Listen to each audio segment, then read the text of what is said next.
Hello, welcome to the Healthy Alternatives podcast. I am Dr. Christine Sauer with DocChristine.com. Today's show is a recording of my radio show of the same name. Enjoy! Good afternoon, this is Dr. Christine Sauer, your host of the show Healthy Alternatives here on 97.5 CIOE-FM with live stream on communityradio.ca every Thursday at 12 noon Atlantic Standard Time. Thanks for tuning in today. In this show, I will talk mostly with guests about all aspects of health, healthcare, and wellness, from conventional to alternative and everything in between. My mission for this show is to help change people's lives for the better by informing them about different options to get and stay healthy and well, so they can choose for themselves what's the best option for their case. And if you feel you are stuck in a dark place, I want to tell you, don't give up. There is a light at the end of the tunnel for you too. Today, I'm extremely pleased to be with Joe Mintzer, an up-and-rising addictions counselor. Welcome, Joe. Welcome. Thank you. Thank you very much. Thank you for having me. You're very welcome, and I'm really excited to have you here. You live at the moment in California, and as I saw, you are, as far as I read about you, you are a second-year student. So tell us a little bit what you are studying and why. So what we work on is another way to deal with your inner issues. So over time, as we get older, we gain this kind of, the way that I like to put it is when you start out as a kid, you have this little knapsack, it's about this big, and you take it with you to school, and your little problems go in there. And then as you get older, you get into high school, there's a little backpack on, and their problems are in there, and then you just keep getting, and then, after a couple of marriages, divorce, kids, everything else, eventually you've got one of those army rucksacks that they put on people, and you've got about 40 tons of weight. Baggage. Baggage, all these problems you've been carrying with yourself for all these years. And then what we do is we work through each and every one of those issues internally and move on from all of them so that eventually that bag can just disappear. And I think that's the best way to put it. We use a bunch of different techniques. One of them is a Gestalt technique, which I believe is very beneficial in helping people through different issues. But it's kind of a role play, if I remember right. Is it? Yeah, you're talking to your basic self in a way. You get into a mode where there's an empty chair. Somebody will be there to kind of guide you through it, and then you'll talk to whatever issue it is that's bothering you. If you have a pain, like if there's a pain in your back or an anger issue, you'll talk to the anger. You give your anger a voice, and then you switch to the Gestalt chair and then speak from that voice so that you can better understand what's going on internally. A lot of people find it very beneficial. For me, it does help on certain things, but what more internally what I go through is more of a process of why this came about, how I dealt with it at that time, how it made me feel, and how I move past it now. Wow, and then, that is an amazing thing to do. And I would love for our listeners or viewers for you to share a little bit more what it was you were going through. And you shared it a little bit, and it's extraordinarily, and people need to know to get the hope that it's possible what you do. Sure, I will. I think it's better to kind of condense it a little bit. At age 13, I started smoking crack cocaine. It was introduced to me by a friend of mine, and he gave me a little bit of it. And while I didn't become fully addicted to drugs at that time, that was my first initial intro into any kind of drug or alcohol. From there, it moved forward into a pattern of, anything I can get my hands on, through different phases in life. It switched through different, materials. And then later on, I ended up getting arrested for selling cocaine. Then I moved past that. I went into a couple different addiction recovery programs, several programs to try and move past this issue, and nothing worked. it wasn't really until, I had gotten sober, but it wasn't really until, I want to say 2 years ago, that I really knew why all of this had occurred in the first place, and got to know who my true self was, and realized that most of my life I was hiding under a tough exterior, like a big beard. I used to have a big beard down to here, long hair, a tough guy atmosphere, like, oh, I'll beat you up, I'll do this, I'll do that. And never understood why that was there in my life until I realized it was really because I got picked on as a child. And in order to cover up for that, I created this tough guy persona to cover up the sensitive man inside. And in order to deal with that, in order to keep that persona going, anything I could do to attribute to it, be it drugs, be it alcohol, was there. Fighting, whatever I needed to keep that persona alive, to keep that image alive, was there. And it wasn't until I really came to an understanding that that it was no longer needed, and that was one of the main reasons that I had done what I had done in the past, that I could move forward and forgive myself for it. No, that is really amazing. And what really made the first difference? What was the first step where you really knew, this is it? This time I'm not getting back.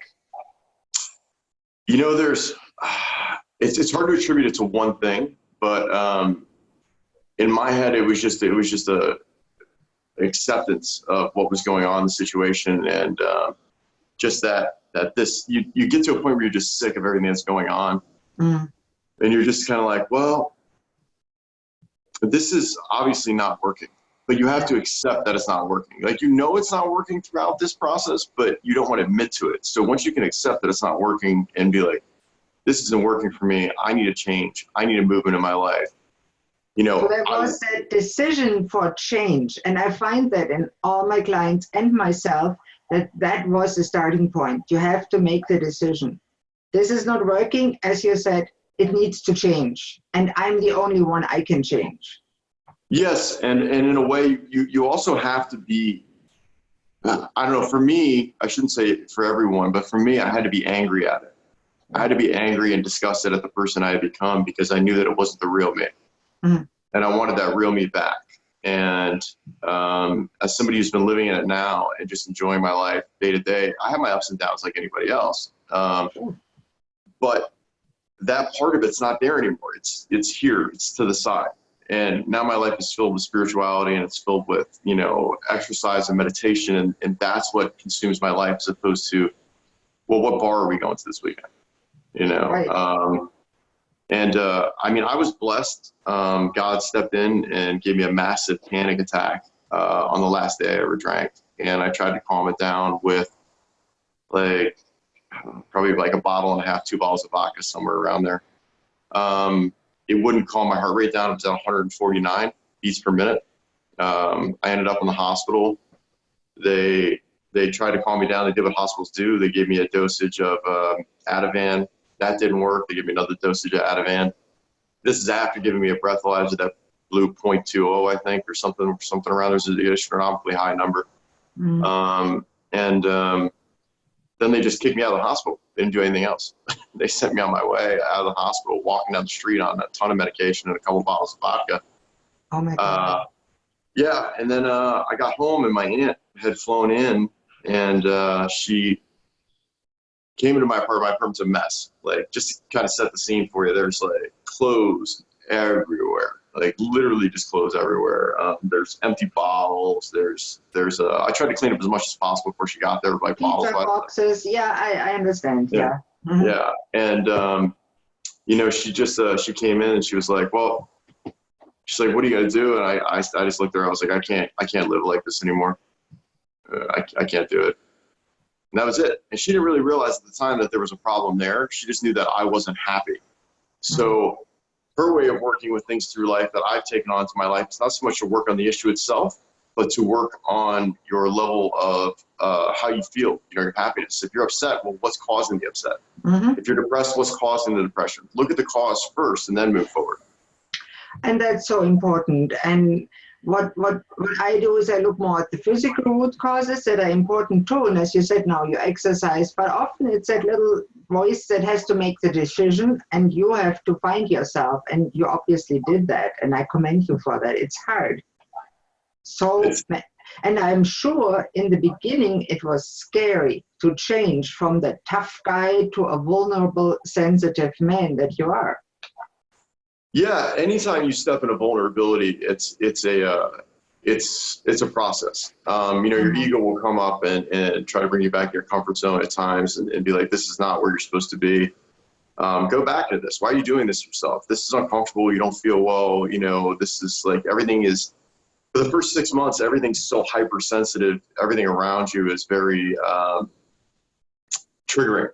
And not triggering to make you drink, but just triggering you to be upset, and wonder why you're upset about it. And it's not until you learn that your environment is doing this on purpose for a lesson for you, and that find out what that lesson is and move past it, that you really gain a higher knowledge of what's happening. Oh, there we go. I lost you for a second there. And I just said it usually is a process. It doesn't happen in one step. Suddenly you are sober and you'll never go back because you're a changed man within one day. You know what? It's that's why when people always ask me that question, I get that question quite a bit, is what was the one defining moment? I usually answer with, you can't put one moment on it.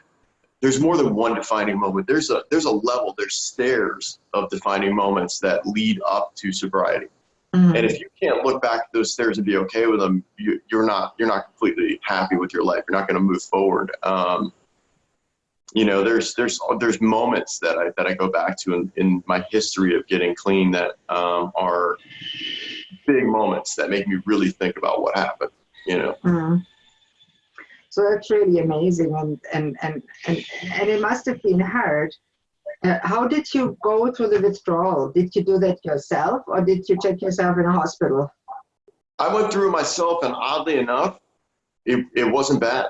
I know that sounds crazy. I was drinking a lot too. I didn't have any withdrawal. I didn't have any. I guess it's crazy for me to say this out loud because I know that so many people go through horrible withdrawals, and I did myself on past experiences. But on this one, it wasn't like that. It was just like I made a decision. I didn't want to feel like that anymore, and that was it. It was just gone. It's very strange. And that is amazing. And now let's go a little bit forward. What made you make the decision to help others that are stricken with addictions? And you certainly had a very serious addiction at a young age. Yes. For me, it's a way of service. For you, it's a way of service? Okay. So for me, it's a way of service, and there's a way of giving back, and it's a way to move into a place of help and love for other people. And my door is always open. I tell people that, to reach out to me either through the webpage or through Instagram, and I'm still here. I'll be there to talk to them. And I've had people that have reached out to me over the past year, and people who knew me for a very long time, but they knew a fake me. And they're just like, wow, like, I don't even know, like, can you help me? Like, how did you do this? And I always tell them, there's this bunch of different ways. I can't say that what worked for me is going to work for you. That's the thing about recovery. Whatever works for one person can hopefully work for another, but there's no guarantee, right? That's right. Yeah, so you have to be open to all options. So I always tell people to start meditating and then talk to me in a week. I feel that is a very nice point to wrap up the first half of the show. And please turn in after the commercial break for more with Joe Mintzer about addictions. Thank you.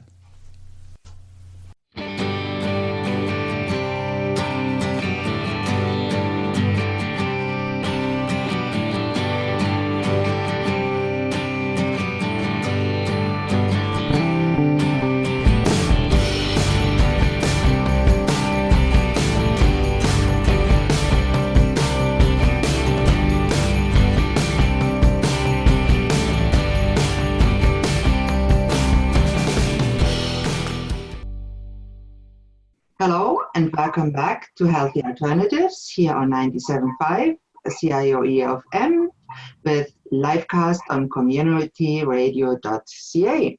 I'm your host, Dr. Christine Sauer, and today I'm talking with Joe Mintzer, who will soon be an addiction counselor. Now, tell us a little bit about what you're planning to do, because the first half you shared a little bit about what you did do and how you yourself became sober, and how you want to live and help others going forward. So the program that I'm creating right now is called the Sporadic Warrior Project. What we are hoping to do is create a meditational community for sober people. At the beginning of it is just a meetup for sober people to come and meditate. In the later stages of it, what we're hoping to do is give another option of recovery. So a lot of the tools that I worked with to get over my addiction and to work with different things, I want to teach those to other people so that they can work through their issues. One of the things that came across to me as I was going through different forms of counseling in my past was that there was a lot of ways to get it out of you, but there wasn't a way to really work through it. So unless you were in counseling or could pay for counseling, there wasn't somebody there to coach you through how to work through it.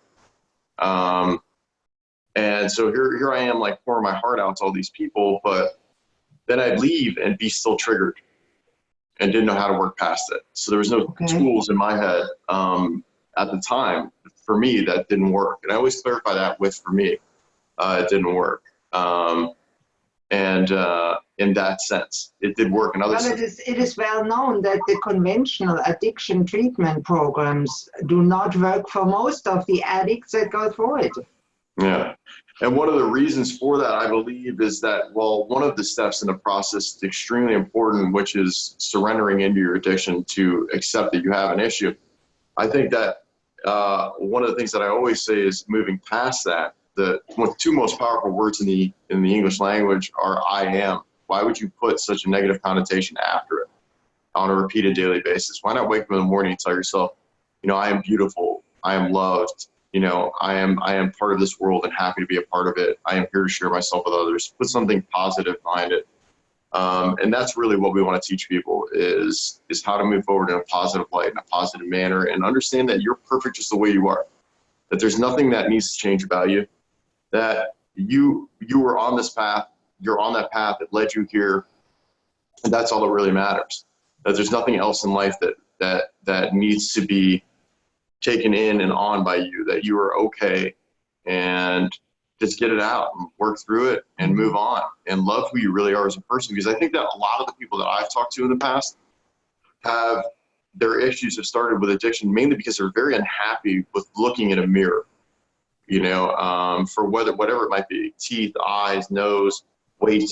For me, it was weight, any of that kind of stuff. So it's just like, even you probably talk more to younger people than to older, but even at my age group from 55, 65 area, many of the clients I talk to and people I talk to, they still haven't found out who they really are.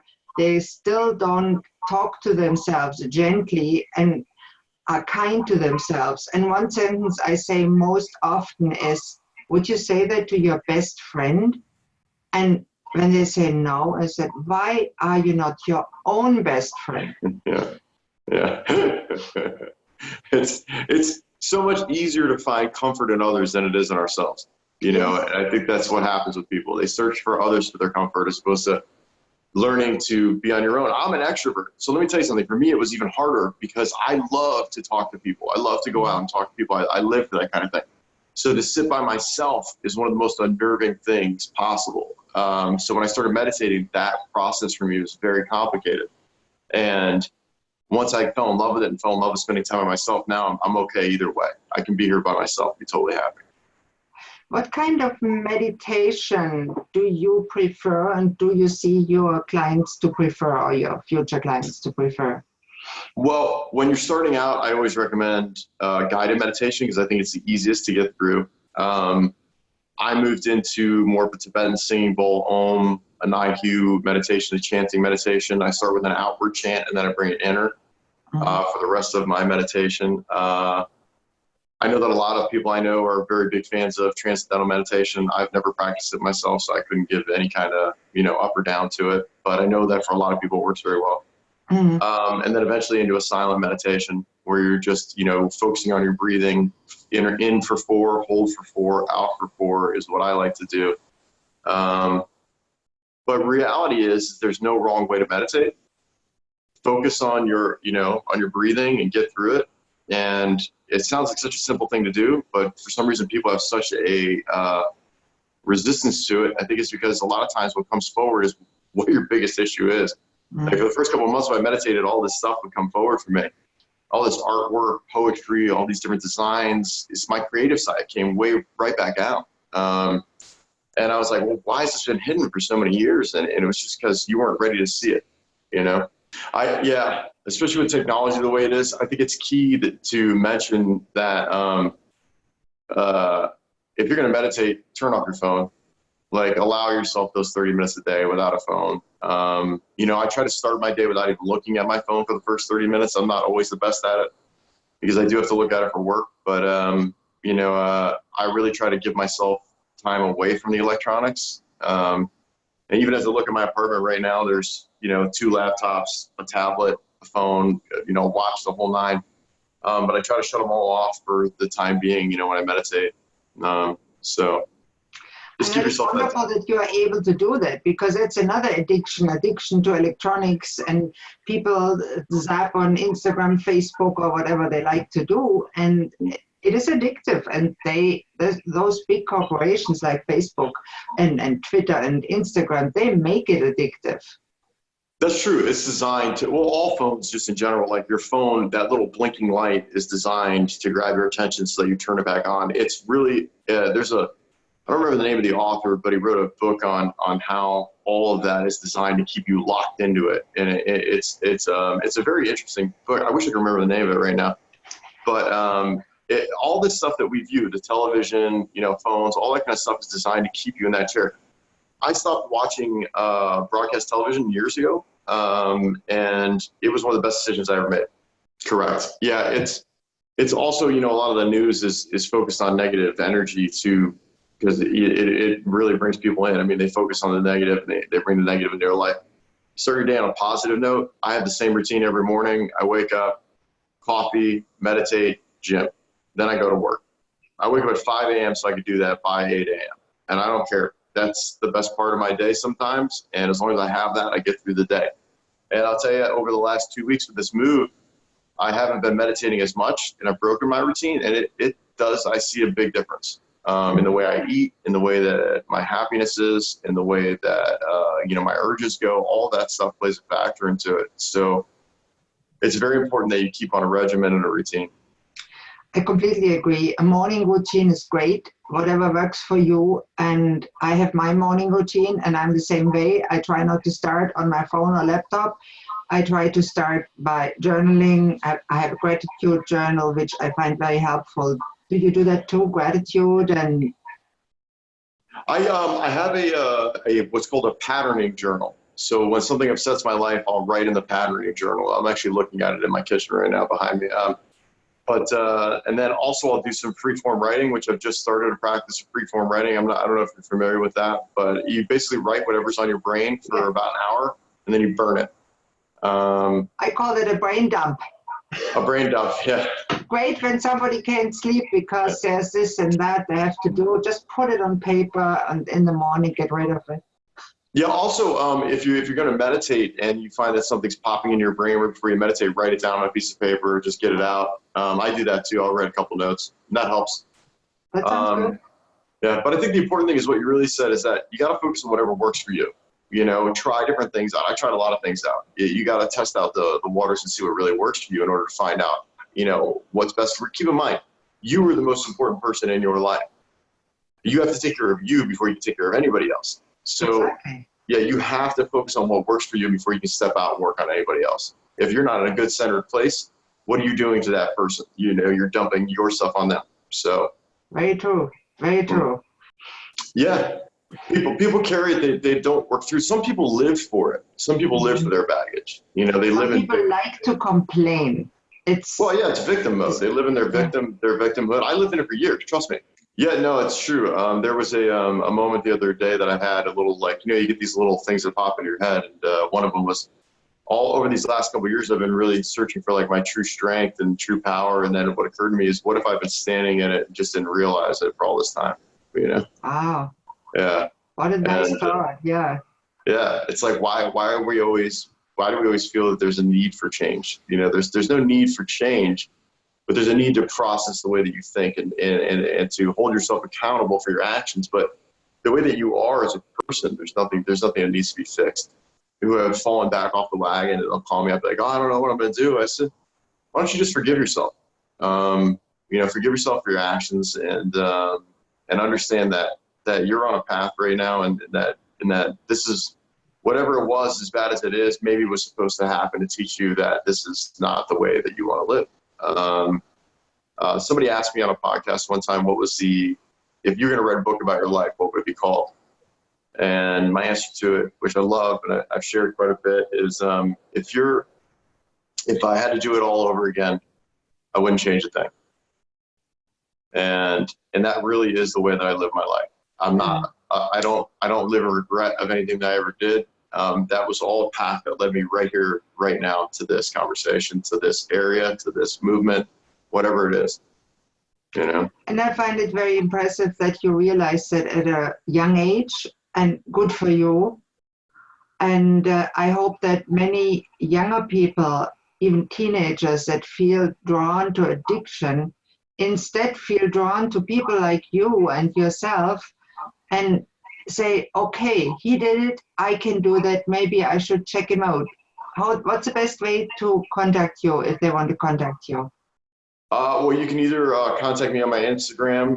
You can just look up Joe Mintzer for Instagram. That's, or you can go to the sporadicwarrior.com website, which is SPIRADDICT.com, or warrior.com. Kind of an abbreviation of spiritual addict.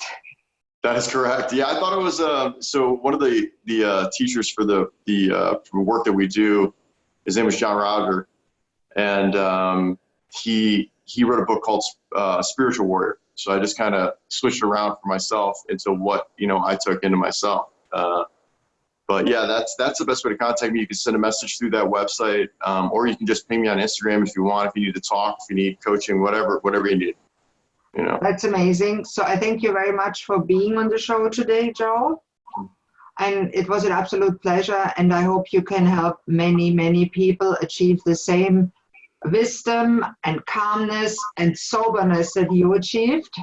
Thank you. Thank you so much for having me on. And that's really where we're trying to move forward. If we collectively as community can look at people as people and not as what they've done in the past, I think this place will be a much better place to live.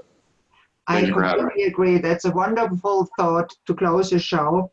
And please, if you listen to that, don't hesitate to contact me with any questions, thoughts, comments, or suggestions. Or if you'd like to contact Joe, my email here is christine@communityradio.ca, or you can contact me through my website, docchristine.com.